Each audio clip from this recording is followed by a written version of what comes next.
Returning to our MSNBC special coverage of President Obama's address to the Republican policy retreat at Baltimore, and we were looking at the president's answer to Congressman Mike Pence of Indiana. We pick up the president's response right where we left off. It's about 4 minutes long, this segment. The president making the point that the stimulus bill was not a radical package. He then addresses whether he would consider an across-the-board tax cut. This notion that this was a radical package is just not true. A third of them were tax cuts, and they weren't, when you say they were boutique tax cuts, Mike, 95% of working Americans got tax cuts.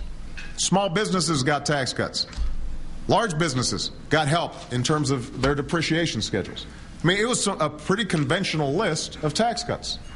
A third of it was stabilizing state budgets. There is not a single person in here who, had it not been for what was in the stimulus package, wouldn't be going home to more teachers laid off, more firefighters laid off, more cops laid off. A big chunk of it was unemployment insurance and COBRA. Just making sure that people had some floor beneath them. And, by the way, making sure that there was enough money in their pockets that businesses had some customers.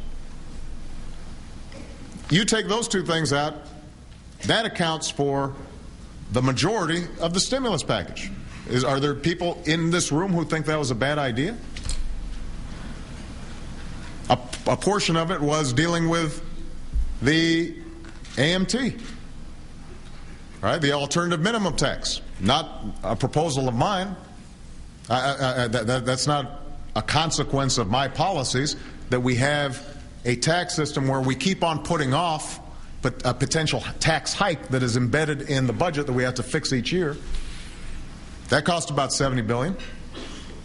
And then the last portion of it was infrastructure, which, as I said, a lot of you have gone to appear at ribbon cuttings for the same projects that you voted against. Now, I say all this not to relitigate the past, but it's simply to state that the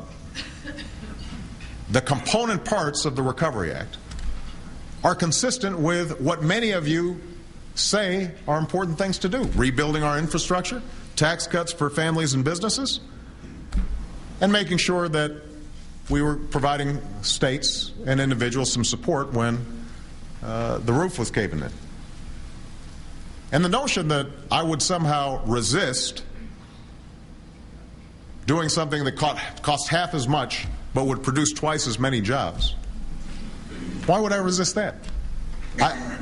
I wouldn't. I mean, that's my point, is that I am not an ideologue. I'm not. It doesn't make sense if somebody could tell me you could do this cheaper and get increased results, that I wouldn't say great. The problem is I couldn't find credible economists who would back up the claims that you just made. What you may consider across-the-board tax cuts could be, for example, greater tax cuts for people who are making $1 billion. I may not agree to a tax cut for Warren Buffett.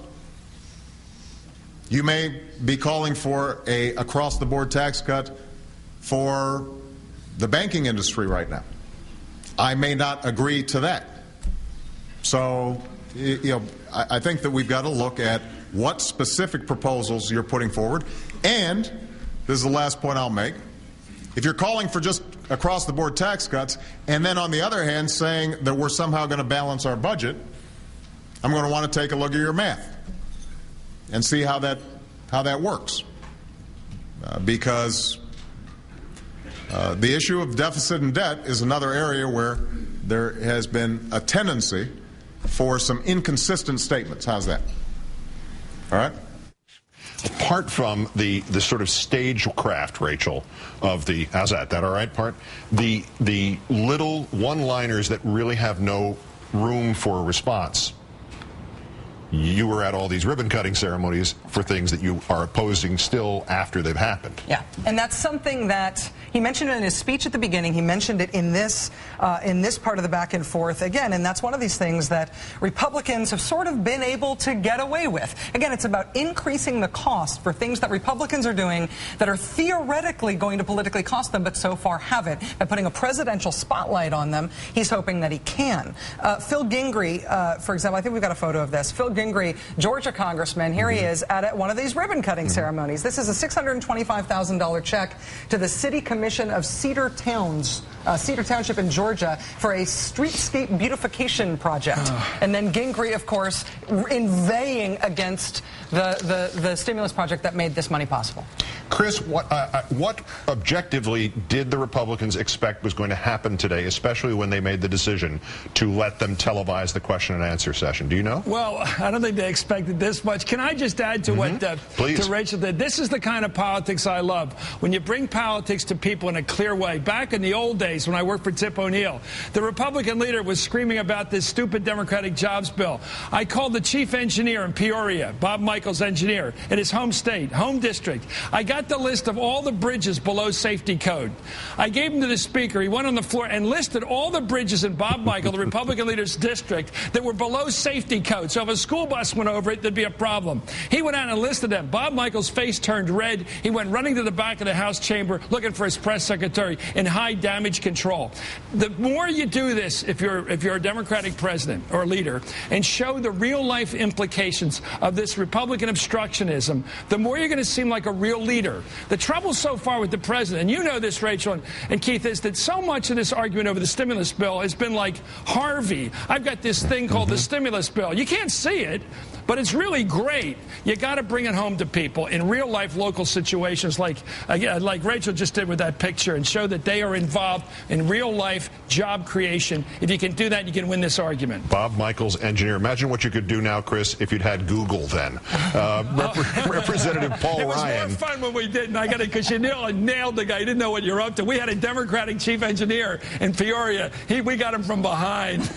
Representative Paul Ryan questioned Mr. Obama about conservative worries about runaway spending. The two men went back and forth for 5 minutes. That exchange in its entirety when Rachel, Chris, and I rejoin you next.